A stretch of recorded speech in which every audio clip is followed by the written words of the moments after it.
Good morning વિદ્યાર્થી મિત્રો. ધોરણ 9 સામાજિક વિજ્ઞાન પ્રકરણ 14 ભારત સ્થાન ભૂસ્તરીય રચના અને ભૂપૃષ્ઠ ભાગ 2. આજે આપણે જમીન વિશે વાત કરીશું. હવે જો પહેલાં તો આપણે જમીન કોને કહેવામાં આવે એના વિશે વાત કરીશું. તો જમીન વિશે તમે બહુ વાત સાંભળે જ છે કે પૃથ્વી સપાટી ઉપરનો જે પોપડો છે એને આપણે જમીન તો કહીએ છીએ. તો જમીન ખેતી માટે એક મૂળભૂત સંસાધન છે એવું કહી શકાય. કારણ કે ખેતી કરવી હોય તો આપણે શાના પર કરીએ છીએ? જમીન પર કરીએ છીએ, બરાબર. તો કૃષિ પ્રવૃત્તિ ઉપરાંત જમીનની આપણે વાત કરીએ તો ખૂબ જ મહત્ત્વની છે, બરાબર. કારણ કે માનવીની અથવા તો તમામ પ્રવૃત્તિ આપણે જોઈએ છીએ તો ભૂમિ આધારિત એટલે જમીન આધારિત છે. એટલા માટે જમીન સંસાધન ખૂબ મહત્વનું છે એવું આપણે કહી શકીશું. તો જમીન જે છે તો પૃથ્વી સપાટી પરના જૈવિક અને અજૈવિક દ્રવ્યોનું બનેલું એક પાતળું સ્તર છે, બરાબર. પૃથ્વી સપાટી ઉપરનો જે પોપડો છે એમાં જૈવિક અને અજૈવિક બંને દ્રવ્યો જોવા મળે છે અને એનું એક પાતળું બનેલું સ્તર છે. આમ તો આપણે જોઈએ કે સફરજનની પાતળી છાલ જેવું છે એવી પણ આપણે વાતો સાંભળીએ છીએ, બરાબર. તો આપણે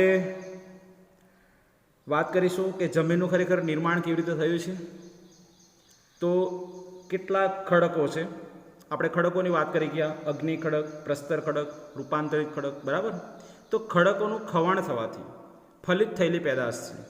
દાખલા તરીકે અગ્નિ ખડકની આપણે વાત કરી તો અગ્નિ ખડકનું જે નિક્ષેપણ કે ખવાણ થવાથી આપણે જોઈએ કે પ્રસ્તર ખડકનું રૂપાંતર થયું અને અગ્નિની પ્રસ્તર ખડક બંનેનું નિક્ષેપણ થવાથી રૂપાંતરિત ખડકનું નિર્માણ થયું. તો એવી રીતે આ ખડકોનું ખવાણ થવાથી જમીનનું નિર્માણ થયેલું જોવા મળે છે. હવે ખડકોનું ખવાણ થવા માટે કયા પરિબળો જવાબદાર છે? તો પરિબળોની વાત કરીએ તો તાપમાન, વરસાદ, હિમ, હવા, વનસ્પતિ, જીવજંતુઓ, આ બધા પરિબળો દ્વારા એવું કહેવાય છે કે ખડકોનું ખવાણ થયું છે અને આનું સંમિશ્રણ થવાથી એક ભૂમિ આવરણ તૈયાર થયું છે એવું કહી શકાય. હવે આ જે ભૂમિ આવરણ જે તૈયાર થાય છે એની અંદર આપણે જોઈએ કે નાના મોટા ટુકડા, કાંકરા, માટી, રચ, આ બધું જોવા મળશે, જેને આપણે રેગોલિથ તરીકે ઓળખીશું, બરાબર. જો અહીં એક નાનો પ્રશ્ન બની જાય છે કે રેગોલિથ કોને કહેવામાં આવે છે? તો ખડકોના નાના મોટા ટુકડા હોય, કાંકરા હોય, માટી, રચ વગેરેને રેગોલિથ કહેવામાં આવે છે. હવે આ જે રેગોલિથ છે એમાં માત્ર ને માત્ર ખનિજ દ્રવ્યો હોય છે, બરાબર. ત્યાર પછી એની અંદર જો જૈવિક દ્રવ્યો ભળે, હવા છે, પાણી છે, બરાબર, અને એના દ્વારા છેવટે જમીનનું લાંબે ગાળે નિર્માણ થાય છે, બરાબર. તો જમીન નિર્માણની જે પ્રક્રિયા છે ખૂબ જ લાંબી છે એવું કહી શકાય. તો જમીન નિર્માણની પ્રક્રિયા દરેક વિદ્યાર્થીને ખ્યાલ આવી ગયો છે. જૈવિક અને અજૈવિક દ્રવ્યોનું સંમિશ્રણ છે. ખડકોનું ખવાણ થવાથી કેટલાક પરિબળો દ્વારા એ જમીન નિર્માણ પામે છે એવું કહી શકીશું. હવે જો કે ભારતની અંદર જમીનના જે પ્રકારોનું વિભાજન કરવામાં આવ્યું છે એ 6 પ્રકારમાં વિભાજિત કરેલી છે. આમ તો આપણે પ્રાચીન સમયથી જમીનની વાત કરીએ તો અલગ અલગ પ્રકારે જમીનનું વિભાજન થયું છે. કોઈ જમીન હોય તો કે આ ખેતીલાયક જમીન છે એટલે કે ઉપજાઉ જમીન છે, બરાબર. કોઈ કે આ ખેતીલાયક જમીન નથી તો બિન ઉપજાઉ જમીન એટલે કે પડતર જમીન છે. આવી સાદી રીતે જમીનના પ્રકારો પણ પાડેલા હોય, પણ આપણે અહીંયા ધોરણ 9 પ્રમાણે જમીનના પ્રકારો કેટલા? તો 6, બરાબર. તો કાપની જમીન, કાળી જમીન, રાતી જમીન, પડખાવ જમીન, પર્વતીય જમીન અને રણ પ્રકારની જમીન, એવી રીતે જમીનના પ્રકારો આપેલા છે. તો આપણે અહીંયા નકશાની અંદર જોઈ લઈએ કે જમીનના પ્રકારો ભારતના કયા વિસ્તારમાં ક્યાં આવેલા છે, બરાબર. તો ભારતનો નકશો છે. કાપની જમીનની આપણે વાત કરીએ તો કાપની જમીન જે છે એ નદીઓના નિક્ષેપણથી તૈયાર થયેલી છે. તો સમગ્ર ઉત્તર ભારતમાં આપણને જ્યાં પીળો કલર છે ભારતના નકશામાં દેખાય છે એ બધી જ જગ્યાએ કાપની જમીન આવેલી છે. અહીંયા તમે જુઓ કે હિમાલયની દક્ષિણ એટલે જમ્મુ કાશ્મીરથી નીચે તમે જુઓ કે આ ભાગ જે છે, બરાબર, અહીંયા સુધીનો બધો, કેમ કે અહીંયા સિંધુ નદીથી બ્રહ્મપુત્ર નદી વચ્ચેનો બધો જ પ્રદેશ મેદાની પ્રદેશ છે અને નદીઓના નિક્ષેપણથી દુનિયાનો સૌથી મોટો મેદાની પ્રદેશ કહી શકાય, બરાબર. ગુજરાત સુધી પણ લંબાયેલું છે. પછી અહીંયા દરિયા કિનારાના મેદાનો પણ આવેલા છે, ત્યાં પણ કાપથી બનેલા છે એવું આપણે કહી શકીશું, બરાબર. ત્યાર પછી કાળી જમીનની વાત છે.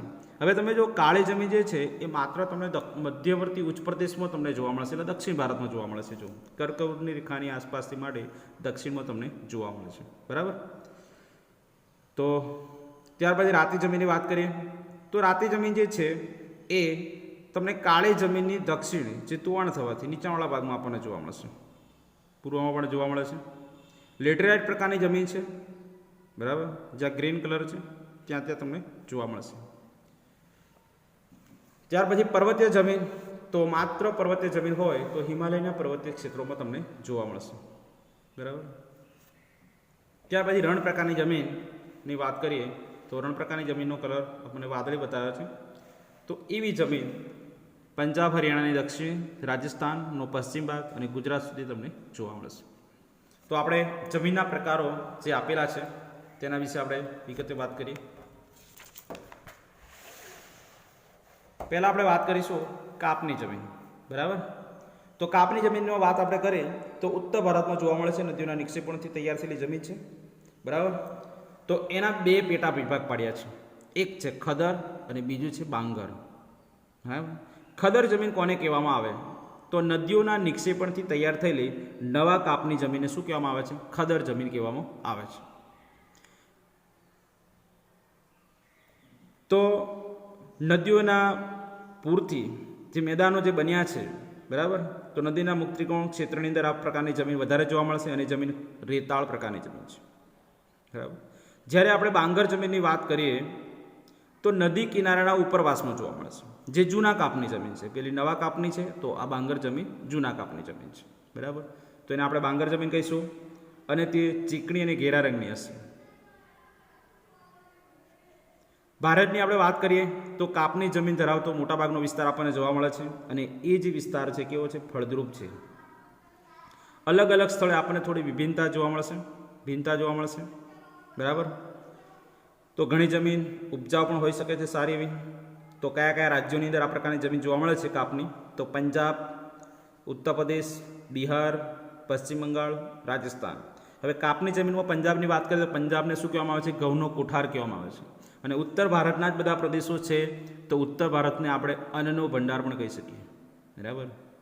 તો કાપની જમીન હોવાને કારણે આપણે પ્રદેશના આ રીતે નામ પણ આપેલા છે. પછી કાળી જમીનની વાત કરીએ તો કાળી જમીનમાં આપણે દક્ષિણ ભારતની વાત કરીએ તો મહારાષ્ટ્ર, પશ્ચિમ મધ્યપ્રદેશ, ગુજરાત, કર્ણાટક, આંધ્રપ્રદેશ, તેલંગાણા, તમિલનાડુ રાજ્યો છે. કાળી જમીન જે છે એ દ્વીપકલ્પીય ઉચ્ચ પ્રદેશની ભેટ છે. દક્ષિણ ભારત જે છે ઉચ્ચ પ્રદેશ ધરાવે છે, દ્વીપકલ્પીય પ્રદેશ છે, એના કારણે લાવાની જે જમીન બની છે એની ભેટ છે એવું આપણે કહી શકીએ છીએ. એ જમીન ચીકણી અને કસવાળી છે, લાંબા સમય સુધી ભેજ સંગ્રહ કરવાની ક્ષમતા ધરાવે છે, રૂપાંતરિત ખડકો દ્વારા તૈયાર થયેલી છે. બરાબર. તો રૂપાંતરિત ખડક દ્વારા જમીનનું નિર્માણ થયેલું છે. કપાસના પાક માટે વધુ અનુકૂળ છે, એટલા માટે આ જમીનને કપાસની કાળી જમીન તરીકે પણ ઓળખવામાં આવે છે. કાળી જમીનને રેગુર જમીન પણ કહેવાય છે. આ મહત્વનો પ્રશ્ન રહેશે, કારણ કે વિદ્યાર્થીની ઘણીવાર રેગુર એટલે રાતી જમીન એવું કરી દેતા હોય છે, પરંતુ કાળી જમીન એટલે રેગુર જમીન. બરાબર. વધારે લાંબા સમય માટે પણ યાદ રાખવું. ત્યાર પછી આપણે જોઈએ રાતી જમીન. રાતી જમીન જે છે અગ્નિ અને રૂપાંતરિત ખડકોના માંથી નિર્માણ પામી છે. એની અંદર લોહ તત્વ અને અન્ય સેન્દ્રિય તત્વોનું પ્રમાણ પણ વધારે જોવા મળે છે, એટલા કારણે રંગ એનો રાતો દેખાય છે. હવે આ જમીન છે પ્રમાણમાં છિદ્રાળુ અને ઉપજાઉ હશે, રેતીના કણો હશે, સાથે સાથે આ જમીનની અંદર ઉપજાઉ પણ હોય છે. બરાબર. રેતીના લાલ કણ રાતા રંગની જમીન હોય તો બરાબર ઉપજાઉ એટલે સારો એવો પાક થઈ શકે છે. ગોવા છે, તમિલનાડુ, કર્ણાટક, આંધ્રપ્રદેશ, ઓડિશા, ઝારખંડ જેવા કેટલાક ભાગોની અંદર આપણે જોઈએ કે રાતી જમીન જોવા મળે છે. ત્યાર પછી પડખાવ જમીનની વાત કરીએ. પડખાવ જમીન. બરાબર. તો જુઓ, પડખાવ જમીન જે છે એને લેટેરાઇટ પ્રકારની જમીન કહેવામાં આવે છે, બીજું નામ આપ્યું છે. હવે વધુ ધોવાણ થતું હોય વરસાદ પડવાથી, બરાબર, તો તીવ્ર ધોવાણને પરિણામે આ પ્રકારની જમીનનું નિર્માણ થાય છે. તો આપણે જોઈએ છીએ કે ભારતની અંદર દુનિયાનો સૌથી વધુ વરસાદ પણ પડે છે અને ઓછો પણ પડે છે. તો વધુ વરસાદ ધરાવતા ક્ષેત્રોની અંદર આપણને પડખાવ કે લેટેરાઇટ પ્રકારની જમીન જોવા મળે છે. નકશામાં બતાવવાનું થાય તો આપણે સરળતાથી બતાવીએ. આપણને ખબર હોવી જોઈએ કે ભારતમાં વધુ વરસાદ કયા સ્થળોએ પડે છે. ત્યાં આ પ્રકારની આપણને જમીન જોવા મળી શકે છે. બરાબર. તો જમીનનું જે ઉપરનું જે સ્તર છે ધોવાઈ જવાને કારણે શું થશે, પોષક તત્વો છે નીચે ઉતરી જાય છે જમીનની અંદર. તો જૈવિક દ્રવ્યોનું પ્રમાણ ત્યાં ઓછું થઈ જાય છે, એટલે જમીનની ફળદ્રુપતા ઘટી જાય છે. પણ લાલ રેતીના પથ્થરોમાં લોહ અને એલ્યુમિનિયમ તત્વો હોય છે, જેથી કરીને આ જમીન ધોયા પછી શું થાય, રાતા રંગની દેખાય છે. તો ભારતની અંદર આપણે જોઈએ કે દક્ષિણના જે પહાડી વિસ્તારો છે, પ્રદેશો છે, કર્ણાટક, કેરળ, ઓડિશા રાજ્ય છે, પૂર્વના કેટલાક ભાગો કે પૂર્વમાં પણ સૌથી વધુ વરસાદ પડે છે, એટલે ત્યાં આપણને પડખાવ જમીન જોવા મળશે. ત્યાર પછી આપણે જોઈએ પર્વતીય જમીન. જંગલોને કારણે જૈવિક દ્રવ્યોનું પ્રમાણ વધી જાય છે, કે પર્વતીય વિસ્તારોની અંદર જંગલો હોય છે, એટલે વનસ્પતિના પાન નીચે પડીને સડે છે, જેથી જૈવિક દ્રવ્યોનું પ્રમાણ વધી જાય છે. એટલે પર્વતીય જમીનની અંદર જૈવિક દ્રવ્યોનું પ્રમાણ વધારે જોવા મળશે. અલગ અલગ સ્થળો પર આપણને ભિન્નતા પણ જોવા મળશે. શિવાલિક પર્વત શ્રેણીની વાત કરીએ તો ત્યાં જમીન છે જે ઓછી કસવાળી છે અને અપરિપક્વ છે. એટલે પર્વતીય જમીન કદાચ વધુ ફળદ્રુપ હશે એવું ના કહી શકે. એટલે અમુક અમુક જગ્યાએ આપણને જમીનની ફળદ્રુપતામાં જોવા મળશે, અલગતા જોવા મળશે. તો આ જે જમીન છે એ રેતાળ છે, છિદ્રાળુ છે, જૈવિક દ્રવ્યોના અભાવવાળી જોવા મળશે, કેમ કે એની અંદર જૈવિક દ્રવ્યોનું પ્રમાણ વધી જાય છે, એટલે અજૈવિક દ્રવ્યો આપણને શું જોવા મળશે, ઓછા જોવા મળશે. દેશના પર્વતીય વિસ્તારની અંદર આપણને આ પ્રકારની જમીન જોવા મળે છે. તો વિસ્તારના પ્રદેશો જોઈએ તો મેઘાલય રાજ્ય છે, અરુણાચલ પ્રદેશ છે, પૂર્વની પર્વત શ્રેણી એટલે પૂર્વના રાજ્યોની વાત થઈ, ઉત્તરાખંડ, હિમાચલ પ્રદેશ, જમ્મુ કાશ્મીર, આ બધા રાજ્યોની અંદર આપણને પર્વતીય જમીન જોવા મળે છે. ત્યાર પછી આપણે જોઈએ રણ પ્રકારની જમીન. તો ભારતના શુષ્ક અને અર્ધ શુષ્ક વિસ્તારમાં જોવા મળે છે. શુષ્ક એટલે સૂકો પ્રદેશ છે, જે વરસાદનું પ્રમાણ ઘણું ઓછું હોય છે. અર્ધ શુષ્ક એટલે થોડો ઘણો ભેજ હોય, આવા પ્રદેશમાં. ગુજરાત, રાજસ્થાન, પંજાબ અને હરિયાણા મુખ્યત્વે આ 4 રાજ્યોની અંદર જ આ પ્રકારની જમીન જોવા મળે છે. હવે ક્ષાર કણો જે છે એમાં અધિકતા જોવા મળે છે, અજૈવિક દ્રવ્યો, બરાબર, અને જૈવિક પદાર્થોની ઓછપ જોવા મળે છે. હવે આ પ્રદેશની અંદર કે આ જમીનમાં ખેતી કરવી હોય તો સિંચાઈની સગવડથી ખેતી કરી શકાય છે. બરાબર. તો તમને પ્રશ્ન નાનો બની શકે, વારંવાર પૂછાય છે પ્રશ્ન કે કઈ જમીનની અંદર સિંચાઈની સગવડથી ખેતી કરી શકાય છે. તો રણ પ્રકારની જમીન જવાબ તમારા માટે હશે. કાપની જમીન એવું નહીં રહે. બરાબર. તો અહીં આ પ્રશ્ન સમજવો ખૂબ જરૂરી છે. તો સિંચાઈની સગવડથી દાખલા તરીકે રણ પ્રકારની જમીનમાં ખેતી કરી શકાશે. હવે આબોહવા અને ભૂપૃષ્ઠની વૈવિધ્યને કારણે જમીનના આપણે જોઈએ છીએ કે વિવિધતા જોવા મળે છે. એવું કહી શકીએ જમીનમાં વિવિધતા હોવાનું કારણ શું, તો કે આબોહવા, અને બીજી બાજુ જમીનનો જે ભૂપૃષ્ઠ ભાગ છે તે જવાબદાર બને છે. તો વિદ્યાર્થી મિત્રો, અહીં આપણે પ્રકરણ પૂરું થાય છે. ભારતનું સ્થાન, ભૂસ્તરીય રચના અને ભૂપૃષ્ઠ ભાગ 1 અને 2 બંને. તો 13 નંબર અને 14 નંબર બંને પાઠ તમારે નકશા પૂર્તિમાં પૂરી દેવાના છે અને હોમવર્ક એ પૂર્ણ કરવાનું છે અને તૈયારી કરવી. બરાબર. તો જય હિન્દ વિદ્યાર્થી મિત્રો. નવા પાઠની અંદર હવે ફરી મળીશું.